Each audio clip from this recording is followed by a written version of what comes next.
मोअज़्ज़िज़ नाज़रीन, सैयद अतीकुल हसन का Sydney Australia से सलाम।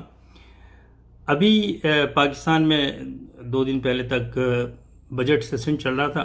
उस सेशन के आखिरी में बिलावल ज़रदारी ने ख़िताब किया और हुकूमत पे क्रिटिसाइज़ नहीं किया, बल्कि जाहिलों की तरह prime minister of Pakistan Imran Khan के बारे में गलत बातें की और उनका टोन भी बहुत बच्चों वाला और अफसोसनाक था, जाहिलों वाला था। जिस तरह से वो चिल्ला के बातें करता है, ना उसको उर्दू का पता है, ना इंग्लिश का पता है, ना उसको जुमलों का पता है, ना लफ्ज़ का पता है, ना उसको मुअन्निस मुज़क्कर का पता है, और बातें ना कोई तमीज़ पता है कि कोई सीनियर है, कोई जूनियर है, कोई प्राइम मिनिस्टर है। बस वो बातें कर रहा है और उससे बड़े जाहिल बैठे हुए डेस्क बजाते हैं उसके पीछे, जो उसको फॉलो करते हैं।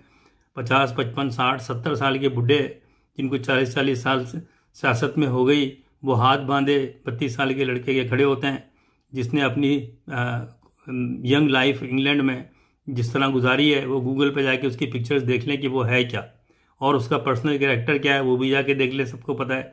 मैं नहीं कहना चाहता, पूरा पाकिस्तान क्या पूरी दुनिया जानती है कि व्हाट ही इज़ बेसिकली।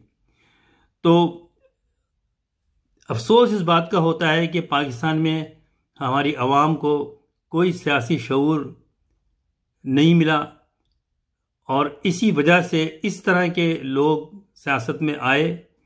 इनके बाप की हिस्ट्री देख लें, इसके दादा की हिस्ट्री देख लें, इसके माँ की हिस्ट्री देख लें, इसकी नाना की हिस्ट्री देख लें। शर्मनाक हिस्ट्री है। ये पूछना चाहिए लोगों को कि ये अपने नाना की बातें करता है, भुट्टो की। आपका ख़ानदान तो आपके दादा से चलता है। हाकिम अली जरदारी के बारे में क्या ख्याल है? हाकिम अली जरदारी के बारे में आपको बात करते हुए आपकी ज़बान क्यों नहीं खुलती है? क्यों आपका मुंह नहीं खुलता है? कौन था हाकिम अली जरदारी जिसका खून आपके रगों में है? वो कराची में गार्डन स्ट्रीट पे जहाँ बम्बिनो सिनेमा है, वहाँ पर अमेरिका से आई हुई सेकेंड हैंड गाड़ियाँ बिकती थीं और जो लोग बेचने आते थे उनसे हाकिम अली जरदारी भत्ता लेता था। ये मैं बता रहा हूँ, जो एक शख्स ने खुद मुझे बताया, बहुत अर्ज़ पुरानी बात है, जो भत्ता देता था, वो काम करते थे, वो रिटायर हो गए बेचारे, अब उनका इंतकाल भी हो गया। ये उसकी दास्तान है। और फिर शाम में कराची में उस वक्त नाइट क्लब होते थे, तो ये और 1-2 इनके साथी वहाँ बैठ के ड्रिंक करते थे और फ़ौरन जो लड़कियाँ औरतें वहाँ आती थीं उनके ताक़ुब में उनके पीछे लगे होते थे, उनके साथ बैठ के उनको ड्रिंक कराते थे। ये इसके दादा की हिस्ट्री है। उसके बाद मैं शॉर्ट करके हूँ, बहुत सारी दास्तानें हैं इसके दादा की कराची में जो ये हरकतें करते थे। 2011 में जब जरदारी की हुकूमत थी, उसी दौरान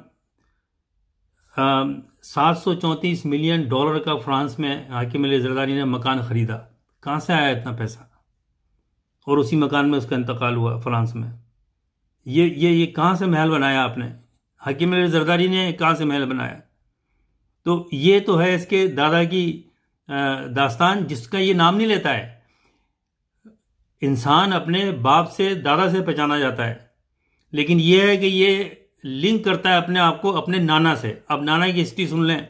इसका नाना इस्कंदर मिर्ज़ा को ख़त लिखता है, बाहर था इसका बाप कोई प्रोजेक्ट पे, कि ji I am your obedient servant और मुझे आप चांस दें आने का गवर्नमेंट में, I love to serve you. वो लेटर भी अगर आप गूगल पे जाके सर्च करें तो आपको वो लेटर मिल जाएगा। जो उसने लफ्ज़ इस्तेमाल किए हैं नौकरों वाले, उसकी वजह क्या है कि भुट्टो का बाप शाहनवाज भुट्टो भी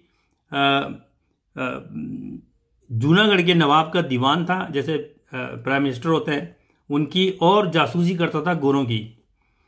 पूरे पाकिस्तान की जद्दोजहद में, मुसलमानों की क़याम पाकिस्तान में कोई नाम नहीं है, कोई काम नहीं है। कहीं आप शाहनवाज भुट्टो का नाम नहीं देखेंगे पाकिस्तान की तहरीक में। नाम है तो यह है कि अंग्रेज़ों की जासूसी की, अंग्रेज़ों से सर का खिताब लिया और ज़मीनें ली लाड़काना में। ये ओरिजिनली लोग ये जूनागढ़ और राजस्थान के हैं ये लोग, फिर ये आके सिंध में बैठ गए आके। ये इसके नाना की है और फिर नाना के बाप की है, इसकी परनाना की। इसके नाना जुल्फ़िकार अली भुट्टो इस्कंदर मिर्ज़ा के दौर में गवर्नमेंट में शामिल हुआ चापलूसी करके, फिर अयूब खान के दौर में वज़ीर बना और उसको डैडी कहता था। तो ये भुट्टो की गोद, एक फौजी जर्नल की गोद में बैठ के पलने वाला, और फिर वजीर खारजा तक पहुंच गया, और उसके बाद में अपने कनेक्शन बना के फिर अयूब खान से गद्दारी की, फिर अपनी पार्टी बनाई, फिर पंजाब के लोगों को रोटी कपड़ा और मकान के नाम पे बेवकूफ़ बनाया, और सिंध में इसने लिसानी कार्ड खेला और सिंध के अवाम को डिवाइड किया, उर्दू सिंधी या महाजिर सिंधी के नाम पर, ज़बान के नाम पर एक नई सियासत शुरू की जो आज तक जारी है, और इस तरह सिंध को तकसीम किया। ये तोहफे दिए, और भुट्टो साहब ने हर डिपार्टमेंट नेशनलाइज करके तबाह कर दिया, एजुकेशन तबाह कर दी, और नए नए कॉन्सेप्ट लेकर आया पाकिस्तान में। और हमारे लोग हैं वो कहते हैं जी भुट्टो शहीद। फांसी हुई, कत्ल के मुकदमे में केस चला, उसमें वादा माफ गवाह थे महमूद उल हसन, जो एक ऑफिसर था महमूद मसूद, और वो SFS जो बनाई थी फेडरल सिक्योरिटी फोर्स, भुट्टो ने उसका ऑफिसर था, और उसने एडमिट किया कि भुट्टो ने उसको हुक्म दिया एलिमिनेट हिम। और फिर नवाब मोहम्मद खान कसूरी, उनके मर्डर केस में तीन और भी लोग थे, उनको एक केस चला और उसको सजा हुई और उसको फांसी हुई। तो फांसी होने वाला कोर्ट से, और ये कहते हैं कि हम कोर्ट का एहतराम करते हैं, तो फैसले का एहतराम करो, उसको तो फांसी हुई है, वो शहीद कैसे हो गया? लेकिन बस वो शहीद है। और फिर सारे अवाम को सिंध के बेवकूफ़ बनाया, वो बेवकूफ़ बनते हैं, वो भी शहीद है, वो जिंदा भी है वो। तो हमारे यहाँ पाकिस्तान में फांसी लगने वाले भी शहीद होते हैं। अब आ जाएं उनकी इसकी माँ के बात करते हैं बेनज़ीर भुट्टो की, जो पाकिस्तान में शहीद कहलाती हैं। उन्होंने भी गुल नहीं खिलाया, 2 दफ़ा हुकूमत की, और दोनों दफ़ा करप्शन के चार्जेस उन पे लगे।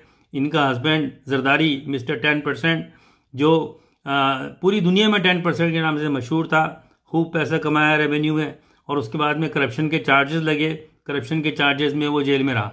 अब वो कहते हैं जी उसने सियासत में उसने जेल काटी है और ये किए हैं, लेकिन ये नहीं बताते कि सियासत में नहीं काटी हैं, वो क्रिमिनल केसेस थे। लोगों के पैरों में बम बांध के उनको उड़ा दिया, ब्लैकमेलिंग करते थे। तो वो केसेस चल रहे थे जिसकी वजह से वो 8 साल 10 साल ये साहब जेल में रहे। और मैं एक जिक्र करता चलूँ, यहाँ पर एक पुराने सियासतदान हैं, अब रिटायर हो गए, अब सेनेटर थे, उनसे मेरी बात हो रही थी जब वो सेनेटर थे। उन्होंने बताया जब ये जरदारी प्रेसिडेंट बना तो उन्होंने मुझे कैमरा से मैंने फ़ोन पे कहा कि ये जरदारी वही है जो बेनज़ीर का हस्बैंड है, आसिफ अली जरदारी। मैंने कहा हाँ। तो कह रहा ओ माय गॉड। तो मैंने कहा व्हाट हैपन? तो उसने कहा कि मैं एक शर्त हार गया अपने कुलीग से। मैंने कहा वो नहीं हो सकता, कोई और आसिफ जरदारी होगा, वो कैसे प्रेसिडेंट बन सकता है पाकिस्तान का? मैंने कहा ये वही है। उसने फिर मुझे जब मुलाकात हुई तो वाक़या बताया कि किस तरह से ये जरदारी साहब ने यहाँ ऑस्ट्रेलिया के एक मिनिस्टर को अप्रोच किया और कहा कि अगर हम आपको प्रोजेक्ट देते हैं ऑयल का पाकिस्तान में, और अगर आपको दे दें तो आप 10% मेरे अकाउंट में जमा करा दीजिएगा। खैर यहाँ के तो मिनिस्टर और ये इस तरह की चीज़ों में इन्वॉल्व नहीं होते। उन्होंने कहा थैंक यू वेरी मच, और इतना मजाक बना पाकिस्तान का भी और पाकिस्तान के मिनिस्टरों का भी, और वो हैरान हो गई किस तरह से ओपनली रिश्वत की ऑफ़र करते हैं। ये तो इनके बाप का कारनामे है। फिर वो जब सदर रहे तो उन्होंने क्या कुछ नहीं किया, उन पे केसेस चल रहे हैं, आज भी केसेस चल रहे हैं। केसेस इन पे क्रिमिनल होते हैं, चार्जेस होते हैं करप्शन के, बदनवानी के, मनी लॉन्ड्रिंग के, और कहते हैं हम सियासी असीर हैं, हम सियासत की वजह से हम पॉलिटिशियन हैं तो जेल में जाते हैं। अबे भाई पॉलिटिशियन हो, तुम्हारे पे केस क्रिमिनल चार्जेस के लगते हैं, तुम क्राइम करते हो, तुम करप्शन में इन्वॉल्व हो, और फिर पार्लियामेंट में खड़े होके आपको इस तरह बातें करते हैं जैसे ये वडेरे हैं, पाकिस्तान खरीदा हुआ है इन्होंने, ये चौधरी हैं। तो ये है। फिर उसके बाद में दूसरी अफसोसनाक बात यह कि ऐसे लोग आज भी छुटे हुए हैं। ये ईंट से ईंट बजाने की धमकी देता था, दी इसने पाकिस्तानी फौज को, फिर बाहर भाग गया जरदारी, वापस आया, और अब फिर वो सियासत शुरू हो गई। इतने केसेस हैं, वो जेल में नहीं जाते, बाहर बीमार होकर पड़े रहते हैं। तो ये हमारे मुल्क जब तक ठीक नहीं हो सकता जब तक कि इन बदउनवान, बदकिरदार और नाअहल लीडरों को सजाएं नहीं मिलेंगी। वरना ये बिलावल जरदारी जैसे सपोलिए फिर हमारे सरों पे, हमारी आइंदा नस्ल के, हमारे बच्चों के सरों पर बैठ जाएंगे।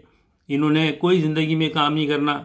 अब अफसोस इस बात का है कि उसको ना ये बात करने की तमीज़ है कि आप एक प्राइम मिनिस्टर के बारे में बात कर रहे हैं। आपसे उम्र में तो बड़ा है ही, आपसे काम में भी बड़ा है, आपसे तजर्बा है, सियासतदान है, एक पार्टी का लीडर है। आप कौन हो? आपकी उम्र क्या है? जितनी आपकी उम्र हो इतने अरसे से तो काम कर रहा है वो, जिसको आप कह रहे हो। तनकीद होती है, तनकीद करते हैं हज़ब इख्तिलाफ में जो बैठे होते हैं लोग, हुकूमत के कामों पर तनकीद करते हैं, प्राइम मिनिस्टर पे तनकीद करते हैं, लेकिन तहजीब का दायरा होता है, एक प्रोटोकॉल होते हैं पार्लियामेंट के। आप जाहिलों की तरह बकवास करे आ रहे हो जिसका ना सर ना पैर है। बजट सेशन है, बातें आप क्या कर रहे हो, पर्सनलाइज कर रहे हो कि इस्तीफा दो और फलाना दो, सारी बातें हवा में, कोई किसी चीज़ का प्रूफ नहीं है। इमरान खान की पॉलिसियाँ गलत हो सकती हैं, उस पर क्रिटिसाइज हो सकता है, लेकिन आप कोई अदब, कोई एहतराम, कोई प्रूफ, कोई शवाहिद, कोई अपना कोई आप कोई प्लान लेकर आए, कोई आप भी कोई एज ए हस्ब इख्तिलाफ आप कोई प्रपोज करें, सजेशंस दें, आप बताएं क्या होना चाहिए था, बजट सही कैसे होना चाहिए था। ये क्या आप जातियात पिला के बैठ गए? तो ये हाल है। अगर इन लोगों को ना रोका गया पाकिस्तान की आवाम ने आइंदा, तो ये पाकिस्तान जो चल रहा है जिस कंडीशन में, ये और बद से बदतर हो जाएगा। पाकिस्तान के सारे उन्होंने इदारे तबाह किए। और फिर ये जो अपने नाना नाना की बात करता है, वो नाना ने तो सारी चीज़ें शुरू की हैं। बांग्लादेश बनाने में अहम रोल उसने अदा किया, नेशनलाइज करके पूरी मईशत ख़त्म कर दी पाकिस्तान की। पंजाब के लोगों को रोटी कपड़ा मकान के नाम पर बेवकूफ़ बनाया। सिंध के लोगों में महाजिर सिंधी का जो दरार पड़ी है, जो सियासत शुरू हुई है, उसका मुजिद कौन है? भुट्टो है, कोटा सिस्टम नाफिज करके। ये काम है इनके, और ये बातें करते हैं कि ये अजीम लीडर हैं और फलाना है, ये वो है। तो मैं समझता हूँ कि इस पे पाकिस्तान की आवाम को सोचना चाहिए। और पाकिस्तान के लीडर अच्छे लीडर भी हैं पार्लियामेंट में, पाकिस्तान के लिए सोचते हैं और चाहते हैं पाकिस्तान ठीक हो। कम है लेकिन हैं, उनको खड़े होना चाहिए और बात करना चाहिए कि इस तरह से इस जरदारी, इस बिलावल का मुंह बंद करें, इसको चुप कराएं, क्योंकि इसके पास ना तमीज़ है, ना इसके पास तजर्बा है, ना इसने कभी काम किया है। तो अगर ये लोगों को नहीं रोका गया तो फिर पाकिस्तान का अल्लाह हाफिज़ है। फिर इंशाल्लाह किसी मौजू पे बात होगी। अल्लाह हाफिज़।